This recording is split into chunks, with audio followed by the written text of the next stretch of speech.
हंगलाज जा मंदर ते ॻाल्हाईंदासीं त बलूचिस्तान जे इलाइक़े लसबेले में सिंधी ॻाल्हाईंदड़नि जो वॾे में वॾो ज़ियारती माॻ हंगलाज माता जो मंदरु आहे।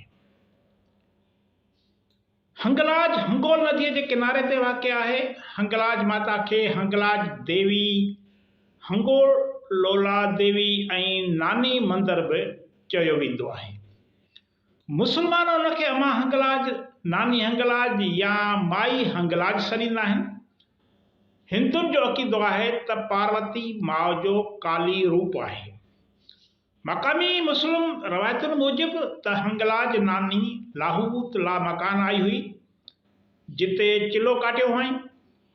लाहूत ला मकान ऐं शाह बिलावल नूरानी जे माॻनि ऐं मकाननि वांगुरु हंगलाज जा मंदर पिणु सिंधियुनि जा क़दीम तीर्थ आहिनि, जिते नांगा हली अची नानीअ जी ज़ियारत कंदा आहिनि।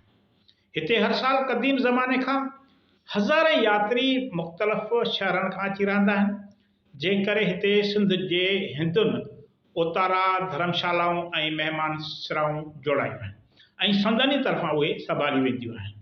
विया जे हंगलोर त कर में मिलंदई कापड़ी।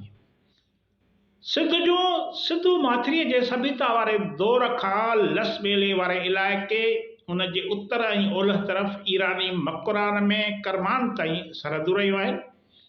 राय घराणे जी हुकूमत वारे ज़माने समेत ब्राह्मण घराणे जी हुकूमत में बि करमान ताईं सिंध जे हुकूमत जी सरहद रही आहे। इन करे उन्हनि इलाइक़नि में मुख़्तलिफ़ हंधनि ते धर्मी आस्थान ऐं माॻ मकान रहिया आहिनि। अॼु बि उन्हनि माॻ मकाननि ऐं धर्मी आस्थाननि जी वारसी सिंधी ॻाल्हाईंदड़ करे रहिया आहिनि ऐं उते पंहिंजे सिंधी ज़बान जो फैलाव कयो आहे।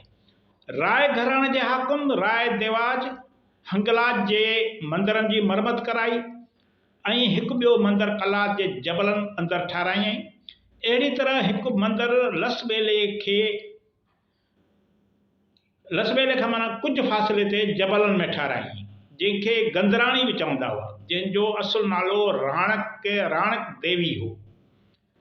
राजा जच हाकुम थियण खां पोइ मकरान जी सरहद ठीकु करण लाइ पहिरियां अरमाबेल यानी लसबेले आयो, जिते हू पंहिंजे नवाब सां मिली वापसि रवानो थी वियो।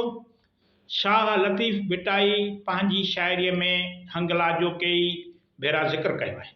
जोगी थियनि न यार किन्ही सी क़रीब थी, जोगी थियनि न यार किन्ही सी क़रीब थी, अठई पहर उन जी आहे नानीअ ॾांहुं निहार।